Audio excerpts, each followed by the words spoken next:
Bom dia, alunos. Vamos reiniciar a nossa aula de saúde do idoso, recapitulando algumas coisas em relação à senescência e senilidade, tá?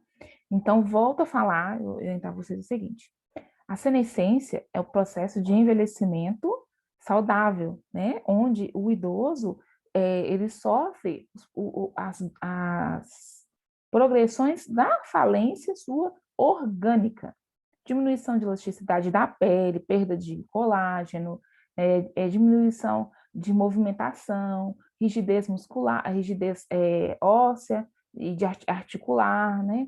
São processos que vão acontecer pelo envelhecimento. Não vão ser agravos relacionados a nenhum problema de meio externo. Exemplo, a senilidade já é um processo de envelhecimento patológico, de doença, tá? Como? Você fumou a vida toda. E então, quando você chegar lá aos 80 anos, é possível que o seu pulmão sofra uma degradação. E essa degradação pode ser proveniente de um câncer, pode ser uma doença pulmonar obstrutiva crônica. Então, essa degradação, sim, é um processo de patologia, de doença que foi provocada por um meio externo, por um patógeno. Então, infelizmente, esse sim é um processo de senilidade, tá? Com um envelhecimento com uma doença, com uma patologia. Diante disso, eu solicitei um exercício para vocês, é uma coisa muito simples, só a título de fixação, que foi responder as diferenças entre senilidade e senescência, né? E acredito que eu não tenho pedido para exemplificar, mas estejam à vontade para fazê-lo. E eu vou solicitar os exercícios impressos, tá? Para vocês também, vou enviar após término dessa aula, o questionário, e vocês, por favor, enviem, nos entreguem no teorema. Algumas pessoas me entregaram via e-mail, não tem nenhum problema, tá? Eu também não me incomodo. Possivelmente precisaremos, para continuar os nossos temas, deles impressos, né? A fim de guardar, arquivar na escola mesmo o trabalho de vocês.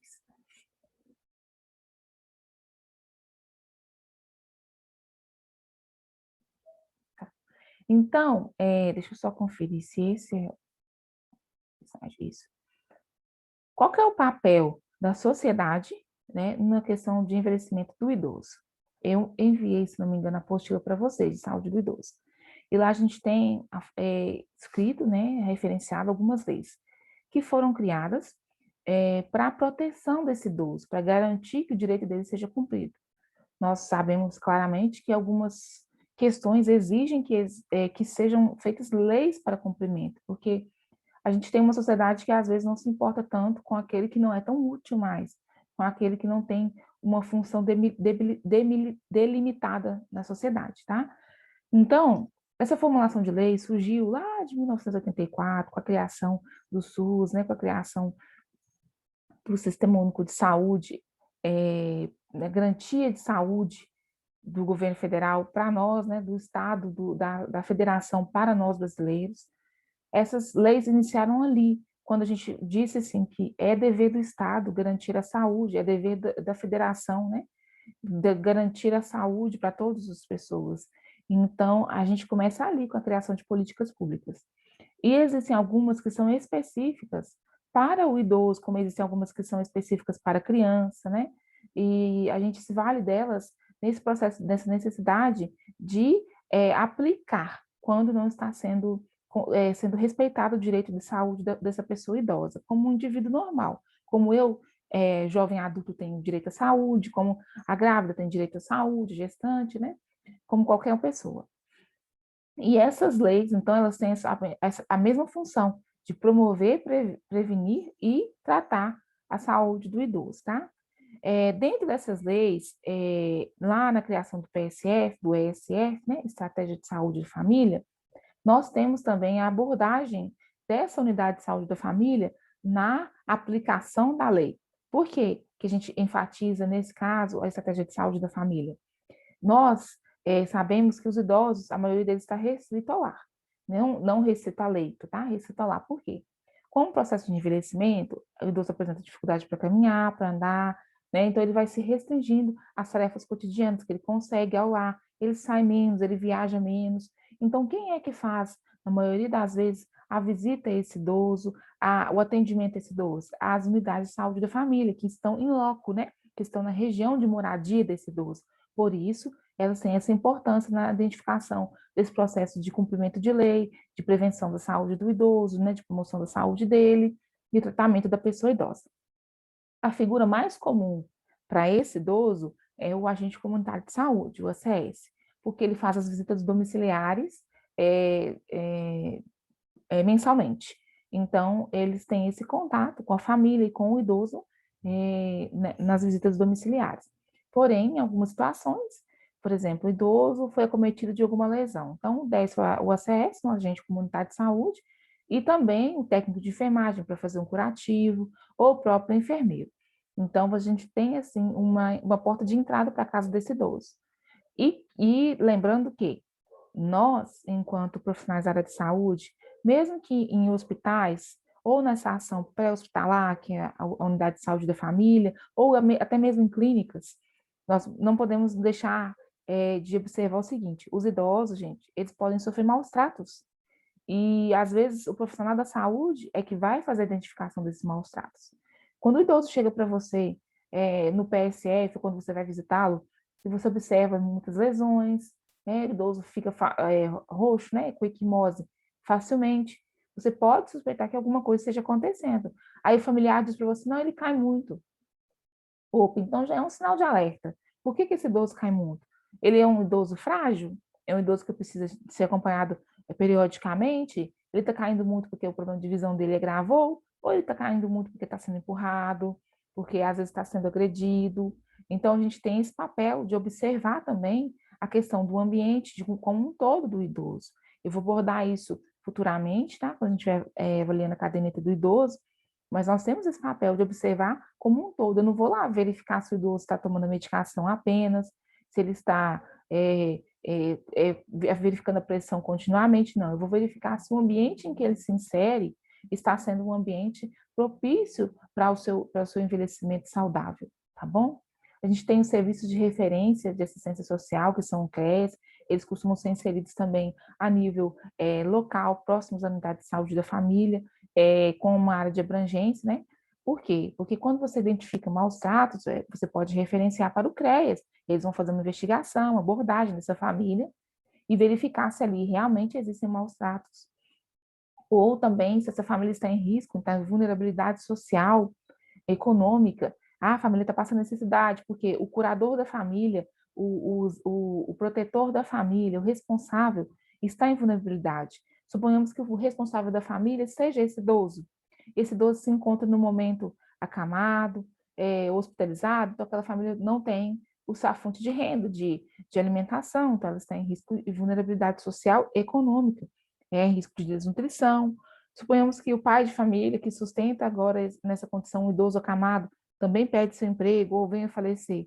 Então a gente entra no serviço de referência, né, que é o CRES, e solicita uma abordagem, uma visita para uma possível intervenção, para essa família ser assistida com cestas básicas, a alimentação e contas, né, essenciais podem ser pagas. A gente tem como solicitar uma intervenção do CRES. E aí, a partir de então, a gente vai observar quais são as ações dele e trabalhar conjuntamente, tá, gente? Não é deixar o CRES agir hoje e esquecer aquela família que nós identificamos como risco. Não, a gente vai continuar fazendo visitas e, de acordo com a fragilidade, que eu acredito ter citado no nosso último encontro, nós vamos ver qual a necessidade de irmos até essa família, de acompanharmos ela, se semanalmente, se mensalmente, tá? Quinzenalmente, então a gente observa isso. E existem situações que a gente precisa ir um pouco além ainda, solicitar intervenção também da Defensoria Pública, com denúncias, como eu disse antes, maus tratos, vulnerabilidade, interdição do idoso, às vezes o idoso mora sozinho, mas está apresentando alguma demência, alguma dificuldade intelectual, então nós podemos sim solicitar que a família seja chamada, né, seja convocada para poder prestar assistência a esse idoso via defensoria pública, tá? Caracteriza abandono quando a família não se importa com esse idoso. Às vezes o idoso conseguia sim essas atividades cotidianas autônomas, independentes, mas por algum processo ele passou a não conseguir mais e a família simplesmente abandonou. A gente tem muito caso de idoso que é ranzinza, que é durão, né? É característico isso do idoso. Mas, infelizmente, ele precisa sim de assistência, embora a sua condição não seja a, mais agradável para a família, ele vai precisar de alguma assistência. Então, caracteriza abandono quando a família do idoso não provém essa assistência para ele, tá? Outra coisa que a gente aciona a Defensoria Pública é a questão de medicações, gente. Às vezes o idoso está necessitando de medicações de alto custo e não tem condições, nós podemos recomendá-lo que ele faça uma visita, né, que a família ou ele faça uma visita à Defensoria, que busque uma forma de solicitar essas medicações. Já vi muito acontecer com paciente renal crônico que precisava de alguma medicação de alto custo. Acionamos a Defensoria, que acionou o município, que decretou que o município deveria pagar por essas medicações, conceder ao idoso essas medicações. Então, a gente fica atento a isso. E aí, nós vamos seguir para a apostila, nas páginas, eu coloquei aqui 12, 13 e 14, mas para a gente poder ler essas leis que foram citadas ali. Só um instante, por favor.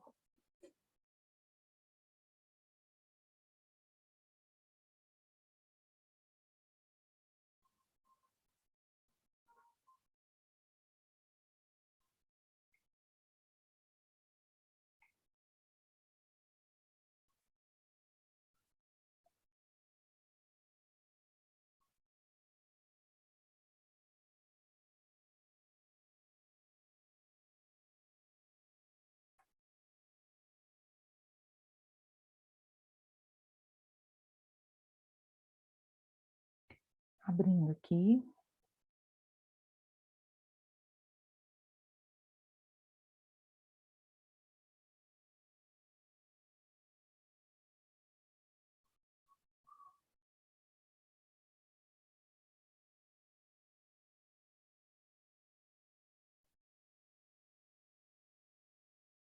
Pronto, abrindo a tela aqui, só um instante.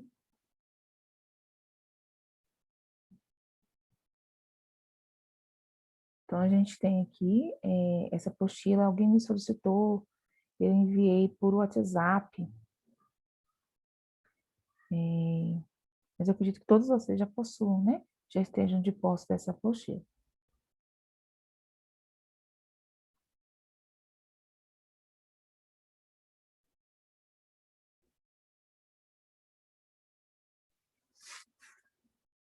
Nossa maior dificuldade tem sido hoje a tecnologia, né, gente?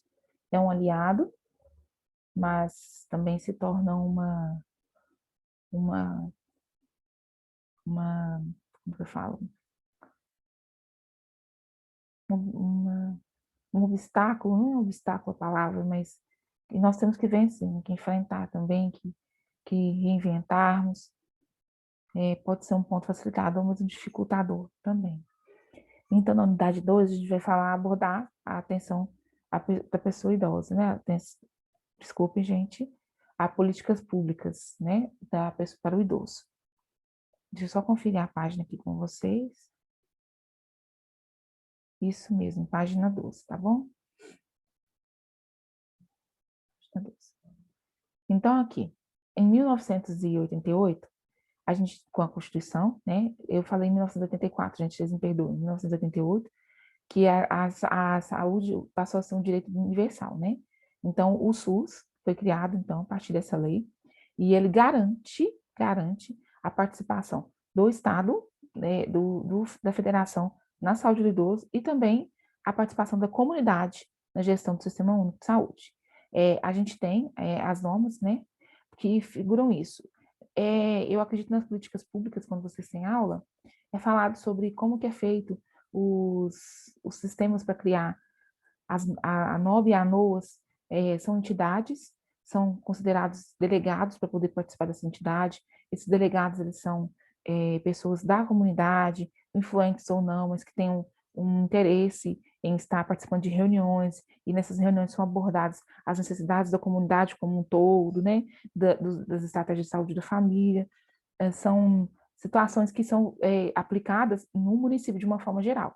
Então, a gente trata tanto de gestante, de criança, risco, vulnerabilidade social, de idoso e de abuso de substâncias psicoativas, né, as drogas, e em loco, a comunidade, o que pode ser feito, a pactuação com os presidentes de associações comunitárias, enfim, a gente consegue fazer essa abordagem da comunidade de uma forma geral com esses sistemas.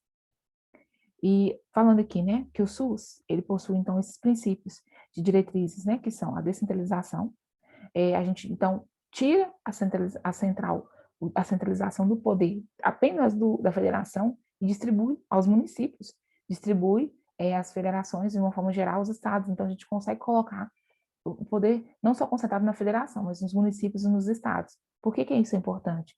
Porque o estado de Minas Gerais, ele tem uma demanda em relação a, vou supor que vou colocar um exemplo, aos processos da mineração. Podem ocasionar câncer, pode ocasionar ruptura de barragem, pode ocasionar vulnerabilidade para as pessoas que são deslocadas do seu sítio de vivência por causa da construção de barragens e por aí vai. Mas lá em São Paulo, o problema deles é enchente. Então, quando você vai tratar políticas públicas de assistência, saúde, em São Paulo, são outras políticas públicas. Riscos de doenças relacionadas à enchente, agora me fugiu o nome, leptospirose, desabamento também, então favelas, então em Minas Gerais é outra. Então a abordagem de assistência vai ser diferente, então é importante essa descentralização do poder para que a gente possa ter, então, uma aplicação dos recursos de acordo com a necessidade, né? Cada família tem uma necessidade. Então, você imagina que a descentralização vai ser assim, vai dar para cada família a necessidade que eles têm, né? E a universalidade, que é abordada no SUS, é universal o direito de saúde. Então, a gente sabe que pode vir um estrangeiro para o Brasil, que ele vai ter o mesmo direito de saúde que o brasileiro. Nós tornamos essa forma universal. E essa assistência à saúde, ela vai ser em qualquer região do Brasil, ele vai ter esse direito, independente de sua raça, credo, cor ou crença, tá? E é integral, por quê? Porque ele assiste não desde o nascimento até a morte desse idoso e em todas as suas complexidades, de vacinação, de alimentação, de cirurgias, em toda a sua complexidade. É uma assistência integral a toda a necessidade do ser humano.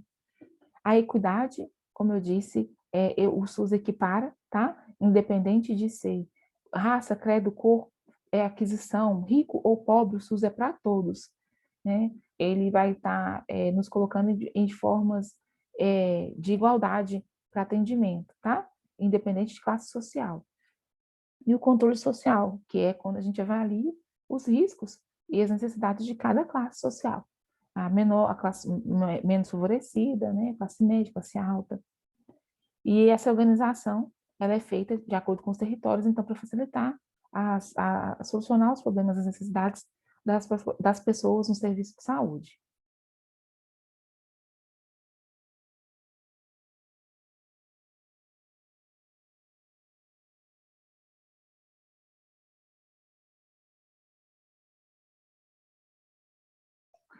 Então, voltando aqui, em 1994, o Ministério da Saúde, então, instituiu o Programa de Saúde da Família, que eu falei agora há pouco, né, que hoje nós nomeamos ESF, Estratégia de Saúde da Família. Por que não é mais um programa? Porque ele sofre alterações, modificações de acordo com a necessidade do meio. Então, são estratégias que são criadas para a abordagem dessas famílias. E então a gente considera então que não é mais um programa fixo, né? É um serviço de estratégia. Aí a gente consegue, então, uma abordagem melhor da promoção e da prevenção de doenças. Sempre o intuito do SUS, do Ministério da Saúde, é evitar agravos, como nós temos sofrido com a pandemia. É mais fácil você prevenir uma doença do que você tratar uma doença. A gente tem observado isso claramente. É mais fácil você evitar ser contaminado pelo Covid, usa máscara, álcool em gel, não aglomerar, do que você tratar com oxigenoterapia, com intubação. Então, por isso a gente sempre frisa nos serviços de saúde, na nossa abordagem de saúde, a prevenção de doenças, tá? E promover a saúde. Promover que você tenha qualidade de vida, alimentar, aumentar a imunidade, né? Com alimentação, com exercícios físicos, atividades, com consultas regulares, com atividades de vacinação preventivas, visitando empresas e ajudando que evitem que ocorram riscos de exposição laboral, de riscos no trabalho. Sempre a gente prioriza isso no serviço de saúde. Nós, enquanto técnicos de enfermagem, enquanto enfermeiros, temos que ter essa abordagem clara na nossa atuação. A gente vai prevenir. Tratar é mais difícil do que prevenir, tá? Promover a saúde é mais eficaz do que fazer um tratamento que às vezes não tem nem medicação para ele. Então, a gente sempre frisa isso. Então, quando acontece, né, a regulamentação do SUS no Brasil, a gente viu que existia, então, uma demanda grave nas pessoas. Por quê? Porque a população está em constante envelhecimento, e mais envelhecendo do que nascendo, né? A gente viu lá na pirâmide, que hoje o nosso, a tendência do país é se tornar um país de pessoas envelhecidas.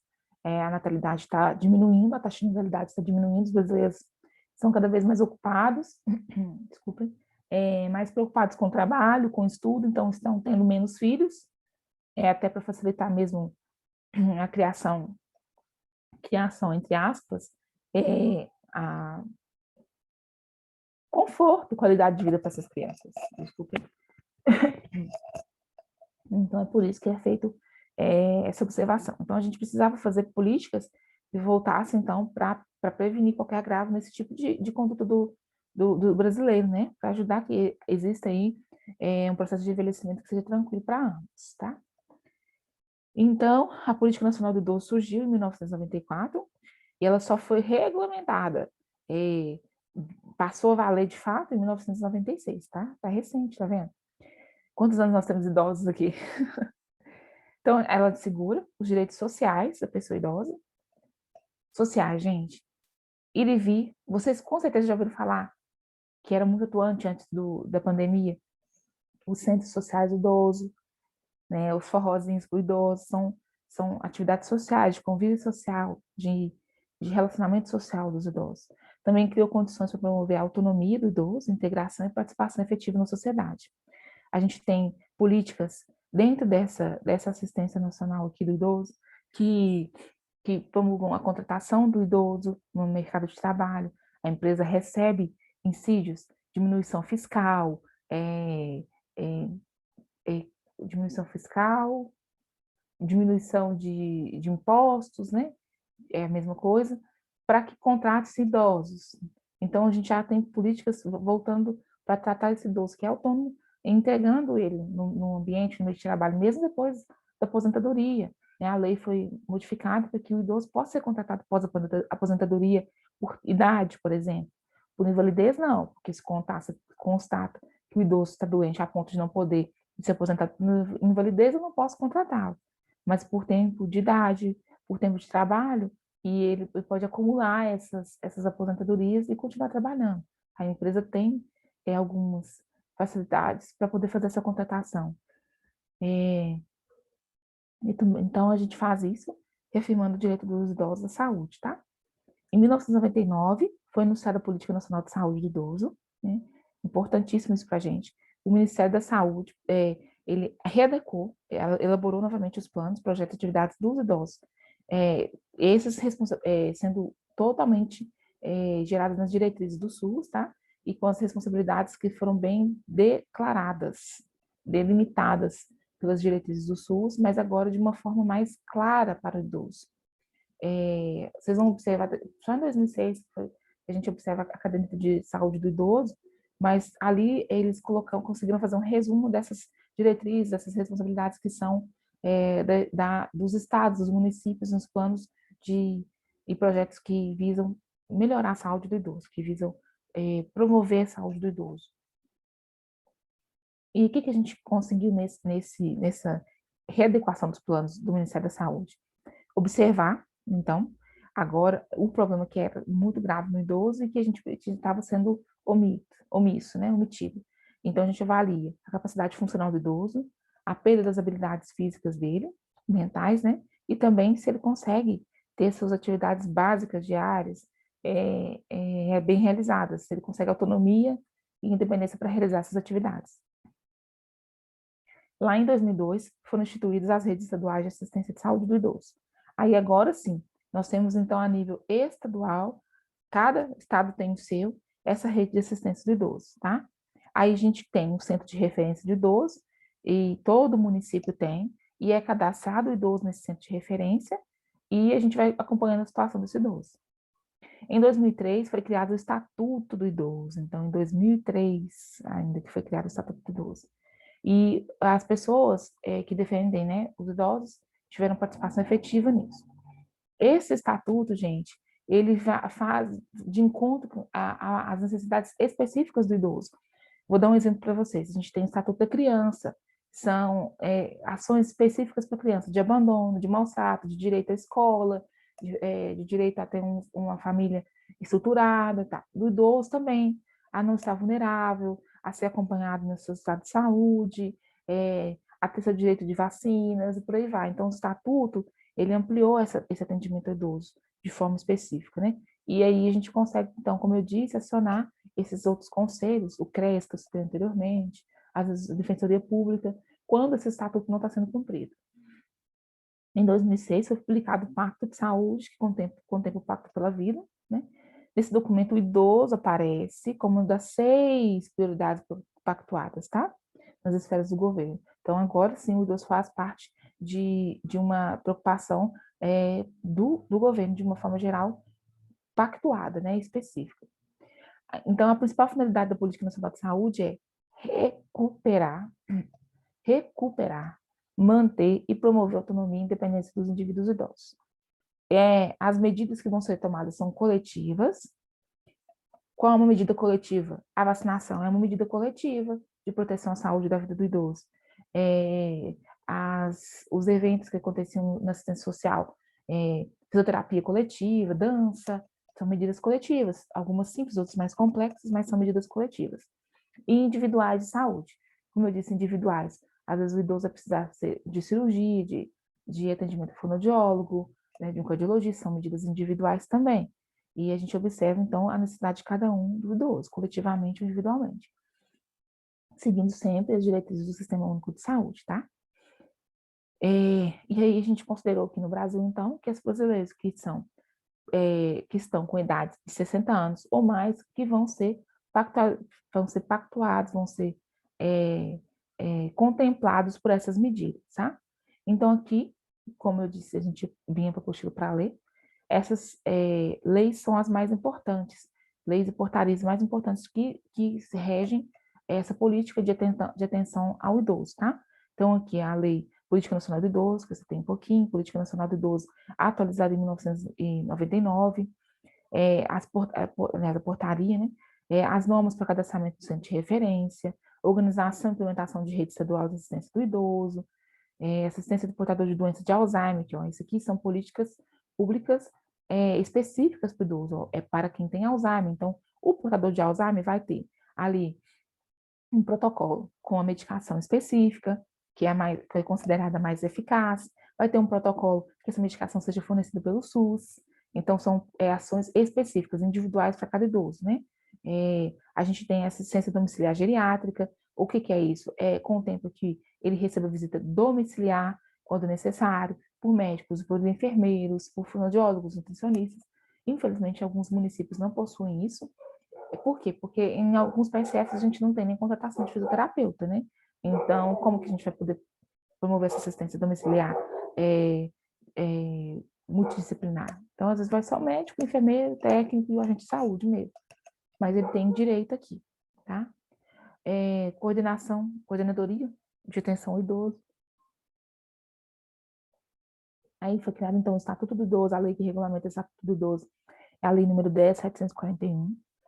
A RDC número 283, ela regulamenta, gente, a criação e como que é o funcionamento das instituições de longa permanência dos idosos, tá? Muito interessante vocês lerem isso aqui também.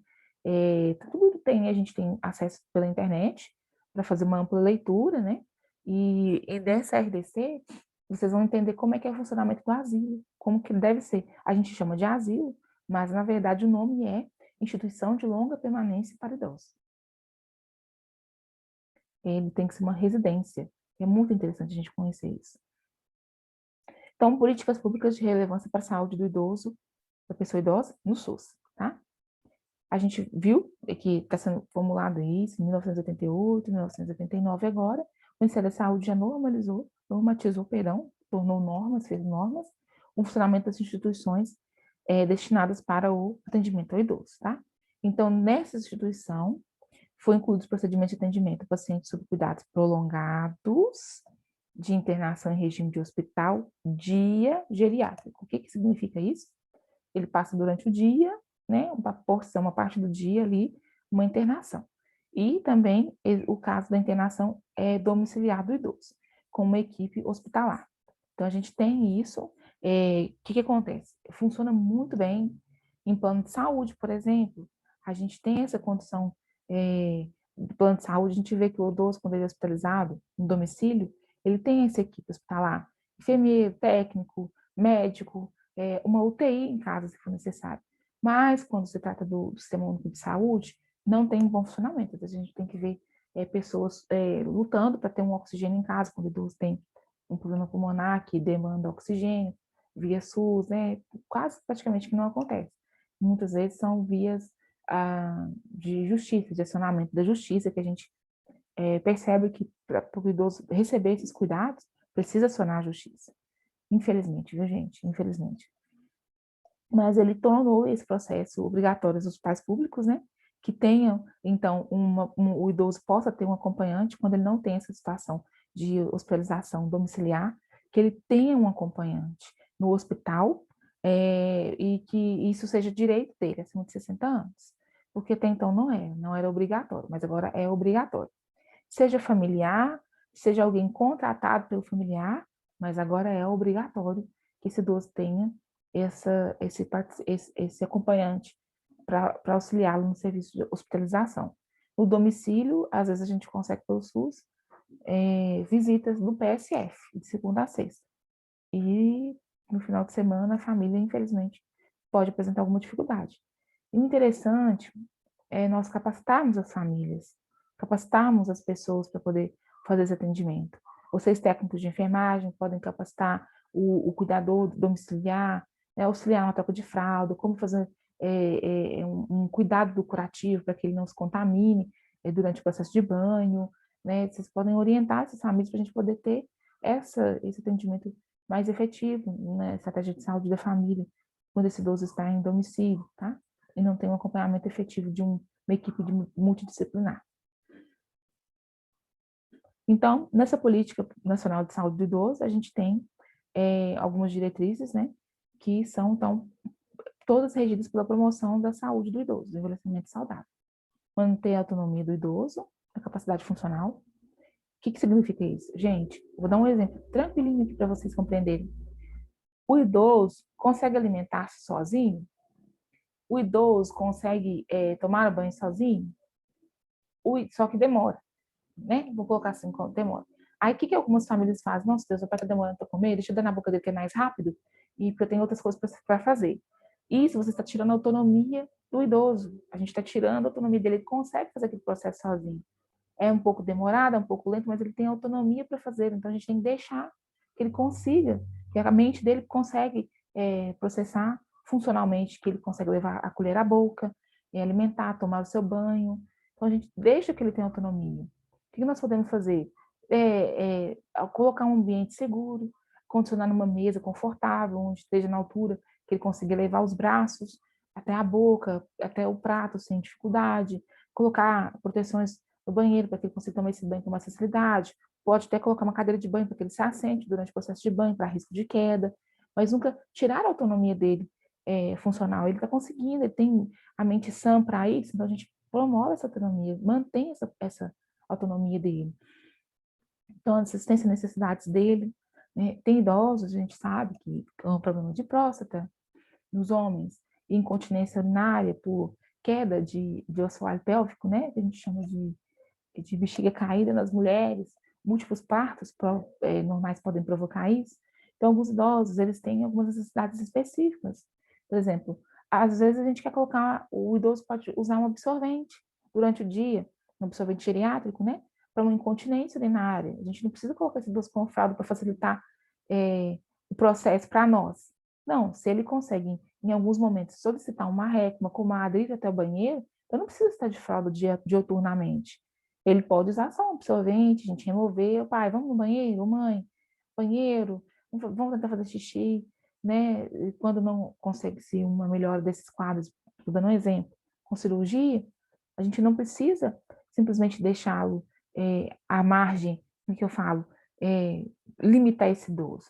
Então, a gente promove essa assistência de acordo com a necessidade dele. Ele não tem uma necessidade de uso de fralda contínua, a gente coloca um absorvente para ter uma comodidade, né? um conforto. Mas pensando no idoso, no conforto dele, de uma forma geral. Reabilitação da capacidade funcional comprometida. Alguns idosos possuem AVE, acidente vascular encefálico, o AVC que nós conhecemos, né? Ele promove, às vezes, uma paralisia de um centro do idoso, né? Um hemisfério dele. Às vezes ele fica hemiplégico ou hemiparético, né? Hemiplegia é quando não volta mais a movimentação. Hemiparesia quando é transitório, o idoso pode retornar aos movimentos de forma completa ou não. Ele fica hemiparético à direita, por exemplo, pode retornar aos movimentos. Então, a gente vai ajudar que ele se reabilite como? Com fisioterapias, pilates, o que for necessário, dentro da capacidade dele para ele reabilitar, voltar a andar, voltar a falar, voltar a se alimentar. Tem idosos que perdem a condição alimentar por um tempo, né? Usam sondas, inclusive, mas com a reabilitação eles conseguem retomar essa autonomia. Então é isso que a gente faz. A gente promove esse retorno à autonomia do idoso, tá? Aconteceu com minha vozinha, por exemplo. Alguns de vocês conhecem ela, que eu já fiquei sabendo. Ela teve uma AVE a primeira vez, ficou com uma paresia à direita, à esquerda. Dúvida, gente, agora. Mas não foi tão grave, retornou os movimentos. Teve o segundo, e aí já foi um pouco mais grave. E mesmo assim, com a força de vontade que ela tem de viver mesmo, ela está se recuperando, já voltou a andar, arrastando uma perna, o braço, ficou paralisado, mas ela já está conseguindo erguer em alguns centímetros, que isso é uma vitória para ela, né? Uma pessoa que ia e vinha sozinha, que acendia um fogão de lenha, que matava essas galinhas e vendia, e ficar, de repente, dependente até para um banho. De repente, gente, do dia para a noite, ela precisou de alguém para dar banho nela. Então, isso para o idoso é uma tristeza, e a gente tem que auxiliar nessa reabilitação. Não, você consegue sim. Levantou 1 centímetro do braço, nossa, está melhorando muito, vai conseguir. A gente tem que estimular esse idoso à reabilitação. E outras situações também, quando tem fratura de fêmur, né? A recuperação do idoso é mais difícil, mas ela não é impossível. Eu já vi casos, é muito bom a gente ser da área da saúde vivenciar isso. Eu já vi casos que os idosos voltaram até a dirigir, sabe? Depois de uma reabilitação, que o médico falou assim, infelizmente, não vai sobreviver a tanto tempo. Aí o idoso saiu do hospital, teve o fêmur colado novamente, olha, ele sofreu a fratura, essa fratura levou uma embolia, essa embolia provocou um mini infarto, um infarto agudo do miocárdio, e esse idoso teve um tromboembolismo pulmonar também, ficou entregue aos aparelhos por respiração mecânica quase 2 meses, teve traqueostomia e tudo, e ficou completamente debilitado, fragilizado, saiu do hospital pesando 45 quilos. Mas a força de vontade é tão grande que ele conseguiu se reabilitar. Foi aos poucos, foi com dificuldade, com 67 anos, mas ele conseguiu reabilitar e eu já vi ele dirigindo. Então, assim, Deus sabe, muito importante para a gente estimular esses idosos, tá? E apoio ao desenvolvimento de cuidados informais. Esses cuidados informais a gente coloca como sendo da família, tá? E os cuidadores de uma forma geral. Então, a gente auxilia, como eu disse anteriormente, estimula, ensina os cuidadores como vai fazer, preparar a alimentação do idoso, como que faz uma troca de fralda segura, porque, gente, às vezes o idoso está acamado, e não é virar de um lado para o outro de qualquer forma, porque aí você quebra um fêmur. Quantas e quantas vezes a gente recebe no hospital fratura de clavícula, também de fêmur, por deslocamento de fêmur, de costela, porque o cuidador virou de uma forma grosseira o idoso. Então, a gente promove o desenvolvimento de cuidados informais tanto da família quanto dos cuidadores, para que isso seja seguro para o idoso, né?